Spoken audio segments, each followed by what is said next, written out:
amigos y amigas.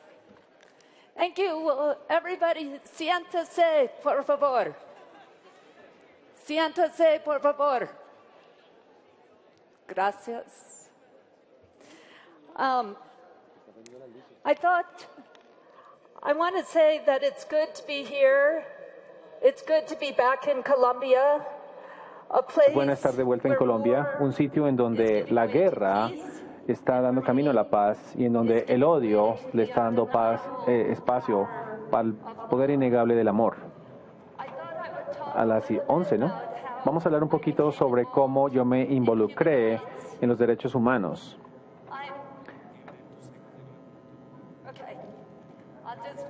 Voy a esperar un momentico, por favor. Gracias. Invitamos a todos los participantes a que por favor se sienten para oír las palabras de Kerry Kennedy, presidenta de la Fundación Robert F. Kennedy Center for Human Rights. Por favor, mantenerse sentados. Gracias. I thought I would start by telling you a little bit about how. Voy a comenzar para hablar sobre cómo yo me involucré en los derechos humanos. Yo tengo 7 hermanos. 3 hermanas, y esto les da como un entendimiento sobre cómo tuve esta relación a una edad temprana. Hubo muchas batallas en mi hogar cuando yo fui joven, como se imaginará con el amor de 11 hermanos y hermanas, pero uno sobresale en particular, y es que yo estaba jugando la Segunda Guerra Mundial por fuera de nuestra casa en Virginia con mi hermano mayor Michael, y él estaba enviándome cosas, mandándome cosas como rocas cuando le pegan en la cabeza. Y yo recibí como demasiadas a la cabeza y comencé a llorar y subí a la oficina de mi papá y entré rápidamente a la puerta y mi papá me dijo, vaya a conseguir a su hermano. Y bajé y yo dije, qué bien. Finalmente Michael va a ser responsable por esto y finalmente va a prevalecer la justicia. Y traje a mi hermano al segundo piso y mi papá me dijo, ahora usted tiene que quedarse callada, mientras Michael me cuenta su lado de la historia. Y fue difícil y como que también me molestó mucho. Y no recuerdo bien todo lo que nos dijimos. Pero lo que sí recuerdo es lo siguiente. Después, mi papá hizo que nos reconciliáramos, que nos diéramos un beso y nos fuimos a nuestros cuartos para leer durante 1 hora. Y creo que la lección que él estaba tratando de enseñarnos a sus hijos era la lección que él tenía para el resto del mundo. Y es que, primero que todo, nosotros tenemos que reflejar y tomar la responsabilidad por nuestras propias partes en cualquier conflicto. Y 2, tenemos que llevarnos bien con nuestros enemigos y recordar que ellos también son nuestros hermanos y hermanas. Y 3, que la paz es algo que no solamente debe ser algo por la cual uno reza, sino que todos tenemos responsabilidad para crear esto todos y cada día. Y 4, que la educación es primordial. Una vez fui a visitar a mi papá cuando él era el fiscal general de los Estados Unidos. Y él me escribió una carta después de esa visita. Yo tenía 3 años en esa época. Y él me dijo, mi querida Kennedy, mi querida hija, hoy fue un día histórico, no solamente por tu visita, sino porque 2 africanoamericanos, cuando hubo la objeción del gobernador de Alabama, pudieron matricularse en la universidad. Y esto sucedió hace muy poquito. Y espero que estos avances ya sean muy viejos antes de que tú llegues a la universidad.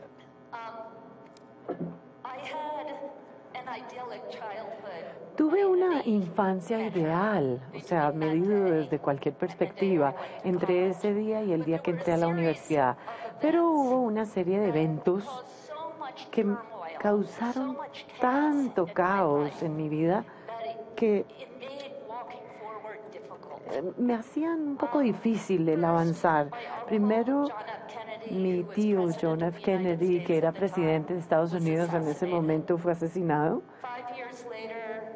5 años después, el 4 de abril de 1968, perdimos a Martin Luther King nuevamente por una bala. asesinado y unas pocas semanas después asesinaron a mi padre. Cuando uno pierde su padre a una edad tan temprana, yo tenía 8 años apenas,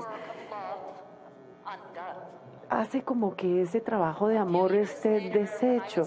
Unos años después, ya de 11 años, una de mis mejores amigas me contó que su papá le estaba pegando a su mamá. Yo no supe qué hacer con eso. No supe cómo proteger a mi amiga. No supe si eso era un secreto, si se supone que le debería decir a mi madre o no. No sabía cómo abordar a esta mujer que amaba tanto y no sabía cómo abordar al esposo que estaba en mi casa todas las fines de semana jugando fútbol y nadando en nuestra piscina. Fue un momento de confusión, mucha confusión para mí. Y luego ya en la secundaria, 2 de mis mejores amigas fueron violadas. Una de mis mejores amigas murió de SIDA, fue una de las primeras personas en Estados Unidos en sucumbir por esta enfermedad. Era gay y no había salido del closet. Todas estas cosas fueron confusas para mí. Luego ya asistí a la universidad y tomé una práctica en la MSD International un verano. Estaba investigando los abusos cometidos por los oficiales de inmigración contra los refugiados del Salvador. Eso fue en 1981. Y alguien me entregó este documento llamado la Declaración Internacional de Derechos Humanos. Ese momento cambió mi vida, porque súbitamente me di cuenta de que toda la locura de mi vida tenía un aspecto en común, y eran todas violaciones de derechos humanos. Fueron asesinatos políticos, actos de terrorismo, violencia contra mujeres, fueron actos de homofobia. Todas estas eran violaciones de derechos humanos y eran personas así como yo alrededor del mundo que estaban siendo victimizadas y que podían utilizar este documento para no ser víctimas, sino ser activistas y generar el cambio. Y eso fue lo que hice. El resto de mi vida es lo que he estado haciendo. Ahora no les cuento estas historias para que ustedes me sientan lástima, porque todos en esta sala, cualquiera en esta sala puede levantarse aquí en este podio y hablar del dolor que han sentido. Entonces, las dos cosas que unen a toda la humanidad y que tenemos en común es el sufrimiento y el amor. Y eso es importante tenerlo en cuenta, porque eso nos une en personas de todas las edades, de clases, diversos lugares en el mundo. El leer la Declaración Internacional, Declaración Universal de Derechos Humanos, al leerla me di cuenta de que no necesitaba seguir siendo víctima y que podía crear cambio. Así que hoy la Fundación Robert F. Kennedy Human Rights usa ese documento y las historias de los laureados con Nobel de Paz y todo lo que ellos han hecho para crear cambios a través del globo. Nosotros le enseñamos a 1 millón de estudiantes al año a utilizar ese documento para darse cuenta de sus derechos y los entrenamos para que generen cambio en sus aulas de clase y globalmente sobre estos temas. ¿Les gustaría oír un ejemplo? Bueno, gracias. Están ahí. Están despiertos. Qué bien. Gracias. Entonces les voy a dar un rápido ejemplo, uno que usamos con Kailash Satyarthi. Como ustedes saben, habló ayer sobre temas de esclavitud infantil. Cuando los niños de más o menos 12 años alrededor del mundo aprenden arte y poesía, les damos 2 o 3 artículos, les contamos sobre Kailash y luego les damos estos 2 artículos sobre niños que están esclavizados o están en trabajo infantil en el occidente de África. Entonces el 70% del chocolate que se consume en el mundo se hace por esclavitud de niños. Entonces ellos lo que tienen que hacer es escribir un poema. Y entonces yo soy como un pentámetro desde la perspectiva del niño que está en esclavitud. Y eso les enseña análisis, empatía y les enseña poesía a la vez.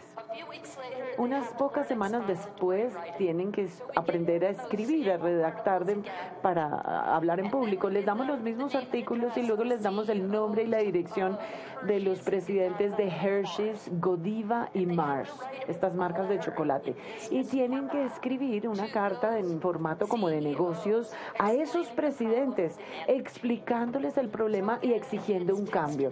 Entonces, nuevamente, esto se llama análisis de texto, porque eso les enseñamos, es aprender a redactar una carta de negocios, es empatía, pero más importante aún es aprender a tomar algo que es un tema emocional y transformarlo en una carta de defensoría real. Entonces, a través de estas lecciones, los niños aprenden que no tienen que ser víctimas, que pueden ser activistas, que todos tenemos un rol que desempeñar y que aún así de jóvenes uno puede generar cambios en su sociedad.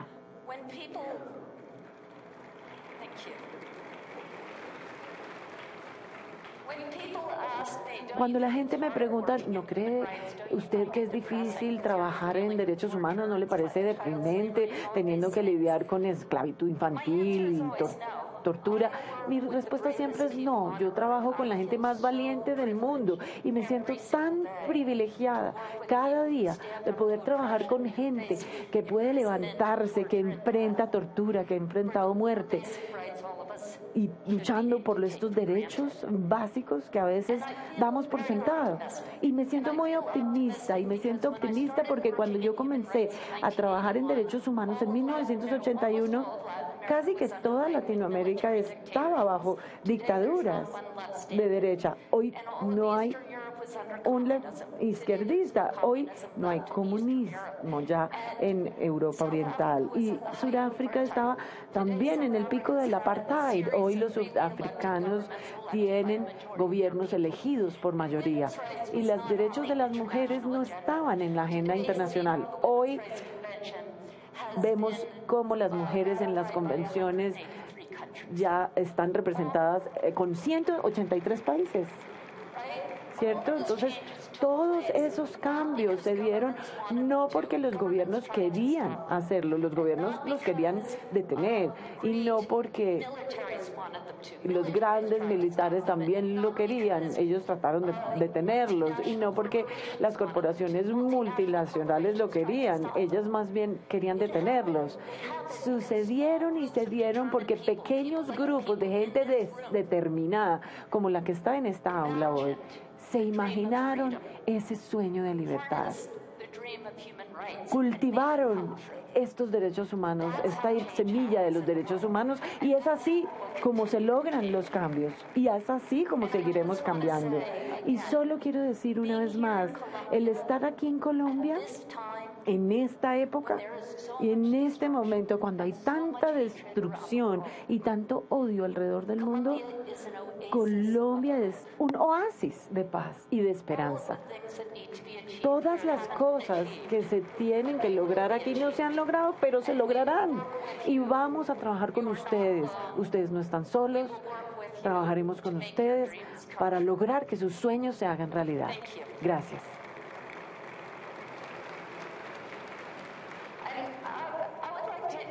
Y me gustaría terminar con una lección de Speak Truth the Power. ¿Les parece bien? Bueno, entonces voy a necesitar su ayuda. ¿Me ayuda? Bueno, entonces, esto va a requerir un par de cosas que tienen que hacer ustedes. Vamos a practicar primero, ¿listo? Entonces, alrededor del mundo, en muchas partes del mundo, la gente reza para que llueva, porque es que durante las épocas de sequía tienen que trabajar duro para traer el agua de otros lados, y pues echarle agua a los cultivos, y cuando llega la época de lluvias pues tienen alimento en abundancia. Entonces vamos a rezar por lluvia en solidaridad, pero por las mujeres alrededor del mundo. Entonces, lo primero que debemos practicar es esto. Hagan esto, chasquido de los dedos. Muy bien, están bien en eso. El siguiente, practiquen un aplauso. Aplausitos. Muy bien. Y el siguiente es pegarnos así, en las rodillas. Y lo siguiente es, tomen sus manos y péguenle a sus sillas. No, un poco mejor, que se oiga, que se oiga. Muy bien. Ahora, vamos a dividir la sala en 4 partes. Solo hagan lo que cada parte se supone que debe hacer. No empiecen a hacer lo que los otros hacen porque van a tener cada uno un rol diferente. ¿Listo? Eso es bien importante. Entonces, aquí está el primer grupo, el 1, ustedes serán el segundo, ustedes el tercero y allá tenemos el cuarto. ¿Listo? ¿Ya? Ya sabe cada uno quién es, los que están en el cuarto, en el tercero, en el 2 y en el 1. Entonces, yo los iré guiando y les mostraré qué hacer. Todos pónganse de pie. Pónganse de pie. Muy bien. Todos pónganse de pie. Vamos a empezar así. Ahora, la lluvia vendrá de este lado y va a cruzar todos estos planos y va a terminar por allá. ¿Ok? ¿Listos? Muy bien.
Gracias.